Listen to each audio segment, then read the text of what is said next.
السلام عليكم ورحمة الله وبركاته. أهدي ثواب هذه القراءة إلى القائمين على مسابقة مواهب هادفة. أعوذ بالله من الشيطان الرجيم. بسم الله الرحمن الرحيم. إن هذا القرآن يهدي للتي هي أقوم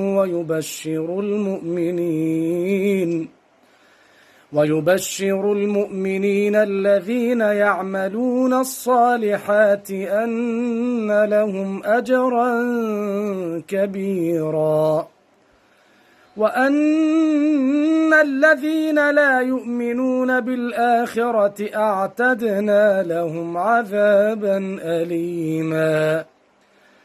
ويدعو الإنسان بالشر دعاءه بالخير وكان الإنسان عجولا. وجعلنا الليل والنهار آيتين فمحونا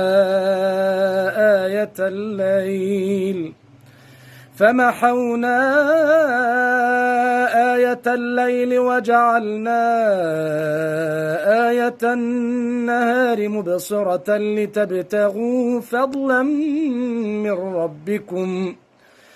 لتبتغوا فضلا من ربكم ولتعلموا عدد السنين والحساب وكل شيء فصلناه تفصيلا.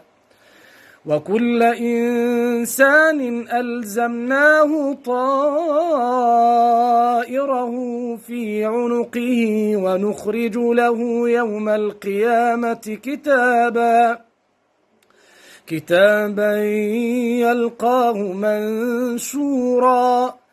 اقرأ كتابك كفى بنفسك اليوم عليك حسيبا.